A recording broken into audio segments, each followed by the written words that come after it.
Hello friends, लेकर आ गया हूँ आपके लिए एक और नई वीडियो जिसमें हम पढ़ेंगे एरर और सोर्स ऑफ एरर और जो कि है टाइप्स। ठीक है, ये तीन चीज़ पढ़ेंगे हम इसके अंदर। तो उससे पहले छोटी सी रिक्वेस्ट, अगर आप मेरे चैनल पर नए हैं तो चैनल को सब्सक्राइब करके बेल नोटिफिकेशन ऑन कर दीजिए। प्लीज़ आप सब्सक्राइब ज़रूर करिए मेरे चैनल को प्लीज़। तो देखिए, एरर क्या होता है। एरर का मतलब होता है डिफरेंस। ठीक है, मतलब डिफरेंस यानी कि, तो ये जो एरर होता है वो क्या होता है, डिफरेंस होता है स्टैंडर्ड वैल्यू और जो ऑब्जर्व्ड वैल्यू की जाती है।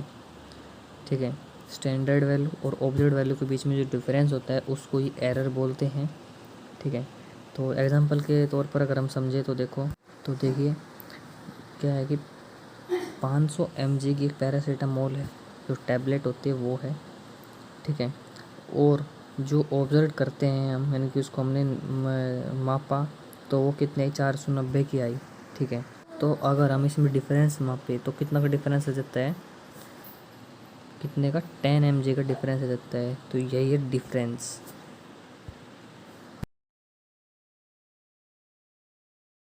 तो आगे हम पढ़ते हैं सोर्स ऑफ एरर। तो सोर्स ऑफ जो एरर है उसमें कई सोर्स होते हैं, जैसे कि सोर्स का मतलब होता है किस किस वजह से एरर आ सकते हैं। ठीक है, तो पहला है sample preparation, error bye analyst. ठीक है, सैम्पल प्रिपरेशन में क्या होगा कि सैम्पल के अंदर कोई गड़बड़ी हो जानी, यानी सैम्पल बना रहे हैं उसमें कोई गड़बड़ आ जाना। ठीक है, एनालिस्ट के द्वारा, यानी कि जो बना रहा है उसको, उससे कुछ गलती हो जाए, यानी कि उसको हम ह्यूमन एरर भी बोल सकते हैं। इक्विपमेंट प्रॉब्लम भी, जैसे कि हमें कोई थोड़े से डिफेक्टिव कोई भी इक्विपमेंट हमने लिया और उससे क्या गया, जो है एरर आ गया। कैलिब्रेशन से भी हो सकता है, रिपोर्टिंग में भी उसमें हम कुछ लिख रहे हैं तो उससे भी एरर हो सकता है उसमें। ठीक है, मेथड सिलेक्शन में, जैसे कि हमने दो मेथड है मान लो किसी टैबलेट के बनाने के, तो हमने कोई मेथड यूज़ किया और वो गलत हो गया, उसमें फॉल्ट आ गया, वो हो जाता है एरर इन मेथड सिलेक्शन में। ठीक है, ट्रांसपोर्ट में और स्टोरेज के अंदर भी एरर हो सकता है, जैसे कि हम किसी को दवा भेज रहे हैं तो उसके अंदर भी गड़बड़ी हो सकती है, रख रहे हैं तो वो भी एरर के सोर्स हो सकते हैं। सैम्पलिंग एरर भी हो सकता है, लेबोरेटरी इन्वायरमेंट भी हो सकता है। ठीक है, सैम्पलिंग में सैंपल इम्प्रॉपर हो उससे एरर आ सकता है। और जो लेबोरेटरी जो इन्वायरमेंट है उससे क्या होगा कि जैसे कि हमें मान लो किसी के लिए टेम्परेचर की ज़रूरत है, रूम टेम्परेचर के ऊपर ज़्यादा आ जाता है, कम आ जाता है, और उस दवा को बनने के लिए या फिर उसको कोई भी हमें सैंपल, यानी कि कुछ भी हमें प्रिपेयर करना है जो भी फार्मास्यूटिकल में है। ठीक है, उसके अंदर जो टेम्परेचर का वो इफ़ेक्ट पड़ता है, उसको बोलते हैं लेबोरेटरी इन्वायरमेंट। ठीक है, उसका इफ़ेक्ट आ जाना। तो अब हम पढ़ते हैं types of error. Types of error में क्या है कि टाइप्स ऑफ एरर हैं दो प्रकार के होते हैं। एक होता है डिटर्मिनेट, एक होता है डिटर्मिनेट एरर होता है, और दूसरा होता है इनडिटर्मिनेट एरर। ठीक है, जो डिटर्मिनेट एरर होता है वो सिस्टेमिक एरर भी हम बोलते हैं, तो हम इसको सिस्टेमिक एरर भी बोलते हैं। ये इस एरर को जो दवाई बना रहा है, जो एनालिस्ट है, वो इस एरर को पता कर सकता है कि किस कारण ये हुआ है। ठीक है, इसको हम मतलब जो एनालिस्ट है वो आराम से काम करके केयरफुली वर्किंग करके इसको कर सकते हैं। ये वन साइडेड एरर होता है, यानी कि एक तरफा एरर होता है, यानी कि हमारे से जो गलती होगी वो एक तरफा हो जाती है। ठीक है, अब इसमें जो डिटर्मिनेट जो एरर के जो पार्ट्स हैं, यानी कि इसके जो भी टाइप्स हैं, यानी कि इसको जो सब क्लासिफाइड किया गया है वो किया गया है। तो उसका जो पहला पार्ट है वो पर्सनल एरर। पर्सनल एरर मतलब ह्यूमन एरर बोल सकते हैं हम इसको। ठीक है, ह्यूमन एरर मतलब यानी कि जो एनालिस्ट जो दवा बना रहा है उससे ये गलती होगी, पर्सनल मिस्टेक होगी, ये उसकी वजह से एरर आता है। इसको हम यानी कि ध्यानपूर्वक काम करके इस एरर को एलिमिनेट कर सकते हैं। ठीक है, एलिमिनेट का मतलब होता है कि इसको ख़त्म कर सकते हैं, इस एरर को, इसको यानी कि ठीक कर सकते हैं इस एरर को एक प्रकार से। ठीक है, एग्जाम्पल से समझें तो इसमें एग्जाम्पल दिया हुआ है। ठीक है, ठीक है, तो दूसरा जो एरर है वो है इंस्ट्रूमेंटल एरर। इंस्ट्रूमेंट के अंदर कोई गड़बड़ी होना, यानी कि डिफेक्टिव इक्विपमेंट्स हम यूज़ कर ले उसमें, तो उसकी वजह से ये एरर आता है। ठीक है, यानी कि फॉल्टी हो, अनकैलिब्रेटेड ग्लास वेयर्स आ जाएँ उसमें। ठीक है, ठीक है, तो ग्लास वेयर्स आ जाएँ, अपरेटस आ जाए, इंस्ट्रूमेंट्स आ जाएँ, तो इन सभी से ये क्या होता है, ये इंस्ट्रूमेंटल एरर आता है। ठीक है, और इसको हम रिमूव कर सकते हैं गुड क्वालिटी के अपरेटस का यूज़ करके, ग्लास वेयर कैलिब्रेटेड, ठीक है, कैलिब्रेशंस का यूज़ करके, अपरेटस इंस्ट्रूमेंट का जो भी हम इक्विपमेंट्स में यूज़ कर रहे हैं वो अच्छी क्वालिटी के हों, उनका हमें पता हो कि ये प्रॉपर यानी कि इनका मेजरिंग होगा, तो उससे हम क्या करें, इसको एरर को हम कर सकते हैं। तो फिर जो इंस्ट्रूमेंट में जो एरर आ सकता है उसका जो एग्जांपल देखो, मान लो कि कोई 5 ml की कोई पीपिट है, हमें उसमें कोई सैंपल या फिर कुछ भी मेजरिंग करना है, और वो जो मेजरिंग करा हुआ जो हमारा सैंपल है वो क्या आ रहा है, 4.8 ml ही उसमें आ रहा है, तो उसमें मतलब 0.2 का एरर आ गया, तो वो किसकी वजह से आया है, हमारा इंस्ट्रूमेंट की वजह से यानी कि इक्विपमेंट्स की वजह से एरर आ गया। और जो तीसरा है वो है रिएजेंट एरर।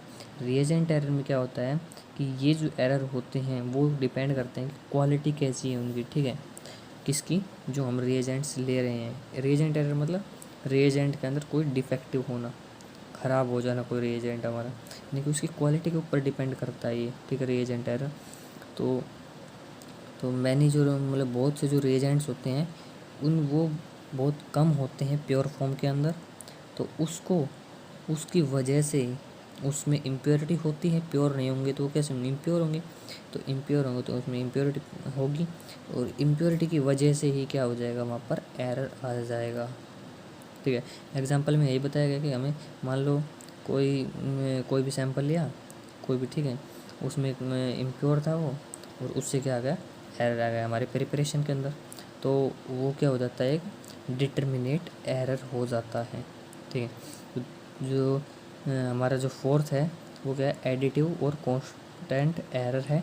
एडिटिव और जो कांस्टेंट एरर है कहता है इसमें कई बार क्या होता है कि जो एरर होता है, जो एरर की जो वैल्यू होती है वो क्या होती है, कांस्टेंट होती है, एक सीरीज़ के अंदर होती है, ठीक है। सीरीज डिटर्मिनेशन में क्या होती है, जो एरर की जो वैल्यू होती है, यानी कि जो गड़बड़ी आ रही है उसकी जो वैल्यू है, कौन सी वैल्यू आ रही है वो क्या होती है, बिल्कुल फिक्स होती है सीरीज डिटर्मिनेशन में, ठीक है। और वो मतलब वो जो वैल्यू होती है एरर की, वही क्या होती है, इंडिपेंडेंट भी होती है, हम उससे बिल्कुल अलग होगी वो जो हम सैंपल एनालिसिस करने के लिए हम ले रहे हैं, ठीक है। तो इसी को हम कहते हैं एडिटिव एरर। अब जो हमारा जो पांचवा जो एरर है वो है प्रोपोर्शनल एरर।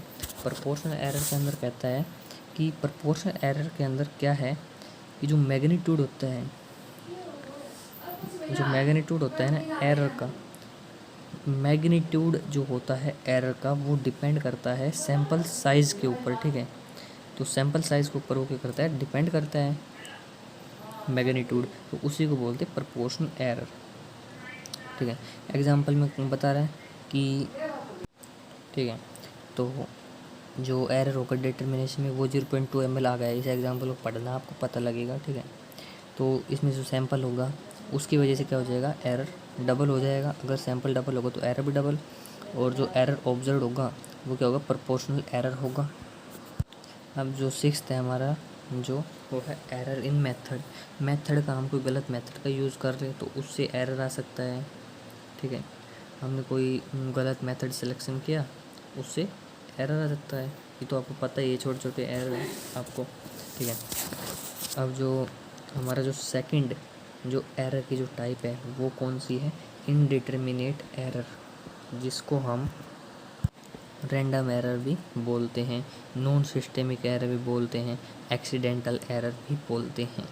इस एरर को जो एनालिस्ट है, जो दवाई बना रहा है, प्रिपरेशन कर रहा है, वो इस एरर को नहीं जानता, ठीक है। ये एरर वन साइड नहीं होता, इस एरर को हम एलिमिनेट नहीं कर सकते हैं, चाहे गुड क्वालिटी का अपरेटस हो, ठीक है, या फिर हाई क्वालिटी का अपरेटस का यूज़ कर रहे हो, इसको हम नहीं, यानी कि इसको हम कंट्रोल नहीं कर सकते एनालिस्ट के द्वारा।